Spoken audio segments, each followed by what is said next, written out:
Ukraine मसलसल दावा करता रहा है कि उसने रशिया का सबसे advanced air defence system S-400 तबाह कर दिया है, लेकिन अब पहली मर्तबा कुछ विजुअल प्रूफ निकल कर सामने आ रहे हैं जो इस दावे की तस्दीक करते हैं।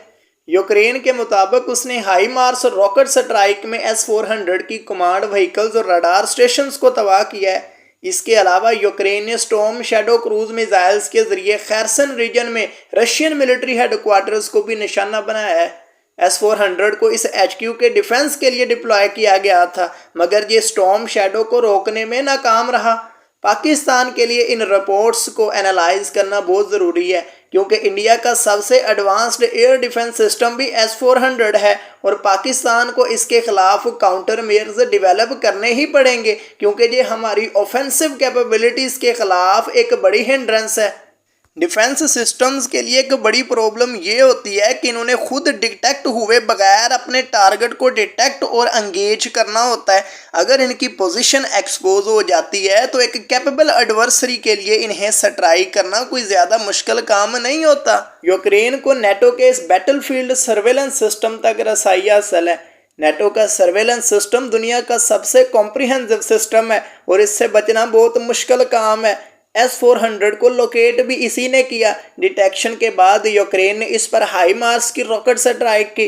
अगरचे S-400 इन सिंपल से रॉकेट्स को रोकने की सलाहियत रखता है, लेकिन अगर कोई एक भी रॉकेट पेनिट्रेट करने में कामयाब हो जाता है तो ये S-400 की किस्मत का फैसला करने के लिए काफ़ी है। इससे पता चलता है कि S-400 पर स्ट्राइक करने के लिए दो चीज़ें रिक्वायर्ड हैं, मोबाइल आर्टिलरी और सर्वेलेंस एसेट्स। मोबाइल आर्टिलरी को काउंटर करना सबसे बड़ी सरदर्द है। इसे इफेक्टिवली काउंटर करने के लिए पूरी की पूरी बैटल स्पेस में कंप्लीट डोमिनेंस चाहिए और पाकिस्तान के पास इतनी एयर पावर तो है कि इंडिया के लिए कंप्लीट एयर डोमिनेंस हासिल करना तकरीबन नामुमकिन है। पाकिस्तान के पास एशियन सब कॉन्टिनेंट में सबसे लॉन्ग रेंज रॉकेट आर्टिलरी मौजूद है। फतह-1 रॉकेट सिस्टम 140 किलोमीटर की रेंज देता है और इसकी CEP 10 मीटर से भी कम है, यानी ये प्रिसीशन स्ट्राइक के लिए एक कारआमद हथियार है। इसे हम एशियन सब कॉन्टिनेंट का हाई मार्स भी कह सकते हैं। इसके अलावा पाकिस्तान फतह-2 भी डेवलप कर रहा है जो 250 किलोमीटर की रेंज देगा।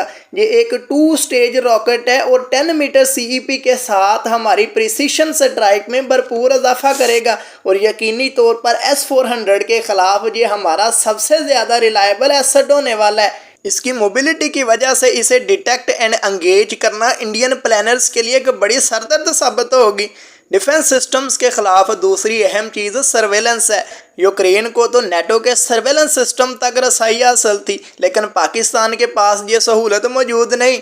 यूक्रेन के पैट्रियोट डिफेंस सिस्टम को डील करने में रशिया इसलिए नाकाम रहा है क्योंकि ये इसे डिटेक्ट नहीं कर पा रहा, वरना रॉकेट आर्टिलरी में तो रशिया भी किसी से कम नहीं। लिहाजा पाकिस्तान को अपने सर्वेलेंस एसेट्स को डाइवर्सिफाई करने की ज़रूरत है। पाकिस्तान की UAV टेक्नोलॉजी में एडवांसमेंट्स की वजह से हमारी सर्वेलेंस कैपेबिलिटीज़ में रोज़ बरोज़ इजाफा हो रहा है। पाकिस्तान लिटरिंग मनीशंस भी डेवलप कर रहा है जो इंडियन रडार नेटवर्क को पेनिट्रेट करने की सलाहियत रखती हैं।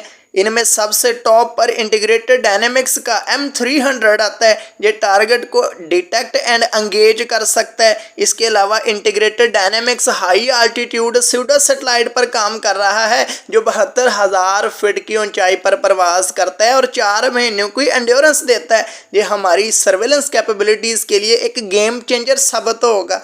लिहाजा हम कंक्लूड कर सकते हैं कि अगरचे S-400 एक कैपेबल सिस्टम है, लेकिन ये कोई सिल्वर बुलेट भी नहीं जिससे काउंटर नहीं किया जा सकता।